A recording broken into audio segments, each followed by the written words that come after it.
All right, so I'm here at Hail Specialists with Felix. He brought in his Mazda CX-30 for Hail. It was previously bought to a Geico DRP facility. DRP means direct repair program.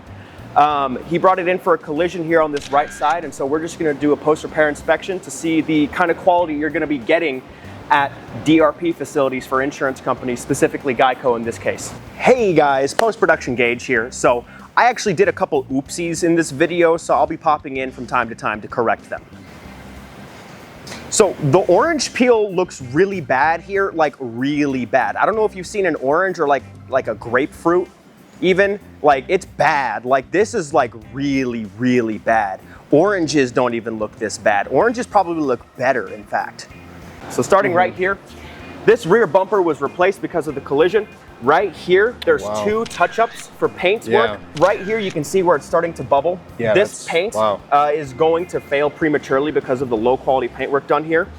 This piece right here, there's scuff marks and scratch marks all over this piece right here. This quarter glass has a chrome molding on here, which means that this can't be buffed out. So if you wanted this to look as nice as the rest of the chrome moldings, this piece would have to be replaced. Oh, wow. So that piece would need to be replaced in order for that to get rectified. This right here, we have it labeled as dry. So right here, it's nice and glossy and smooth. And the dry spray that they put on didn't reach back here. So if you put your hands back here and you feel along this edge, you can actually feel how it's really rough. Yeah. Whereas this part right here is nice and smooth. Yeah. Wow. So the reason that this spray looks so dry is because Classic Collision seemingly didn't apply enough clear coat here. We could speculate as to why, maybe a cost-saving measure. I don't know, who knows? Right here on this door, you can see all of this, what we like to call fisheye. It's basically where the paint has started to bubble or there is a piece of trash that got stuck under the paint during the drying process. So you can actually feel each and every one of these. There's like an actual little bubble mark on it that you can feel. So fisheyes are caused by, trash or, oil or Cheeto dust or whatever getting stuck in the paint. The problem is not that it's there, it's the amount of fisheye that's there. There's a lot of stuff that got in there. Who knows why? It could have been solved very easily with a wet sand and buff. Right here is where they painted the front right fender. And you can actually see where the paint is starting to fail right here. And that's because whenever you have to properly refinish a fender, you actually have to take the fender off. You have to take the fender off and you have to do a full refinish. What it looks like they did here is they just did a nice tape. They just taped it, sprayed it, and that leaves a hard line. And that hard line, old paint going underneath the new paint, that new paint, or that old paint is exactly where it's going to start failing. Yeah, you can feel it. There was a Fender Flare that was damaged in the collision, and they replaced it with this clearly aftermarket Fender Flare that you can see the color difference on this is quite hilarious. This part is like very clearly black, whereas this part right here, lighter gray. It is like a light gray. Exactly. We'll have to check the part number to tell. Right, actually, now that this door is open right here, this is where they did some of the body work. They did what's called stud pulling to fix some of the damages that were on the outside. And if you look on the inside right down there, you can see all of the rust marks. And then they didn't e-coat the inside of the door. Yeah, that's a lot of round rust balls. Round little balls of just rust, right? Yeah. And that rust, obviously, it's going to start spreading. It's going, because they didn't coat anything, so it's only going to get worse from here. Right, it's just going to eat. While this door is open as well, look how loose this is. Oh my gosh. The fact that I can actually just jiggle this door, whereas if I try and jiggle this front door, it doesn't move at all. It moves the car. Yeah. Right? You see that? How the suspension is taking all of that? Right here as well, you can see where some of the dents that they tried to repair on this door or whatever type of bodywork they did, you can even feel it right here. The texture of the door is not at all the glossy finish that you would have on the rest of the door. Yeah, it does not feel like, the door. Here's another funny thing right here. This right here, they didn't even paint this part. Look at this. This right here, nice and glossy, nice and finished. This part all right here, like primer? Completely unpainted, just straight primer. Oh my gosh. There's touch-up paint right here. Yeah, that doesn't look good at all. It's really noticeable. Come on over back to this fender right here. You can actually see there's a human hair that got stuck underneath the paint right there. It's crazy, it looks like a beard hair.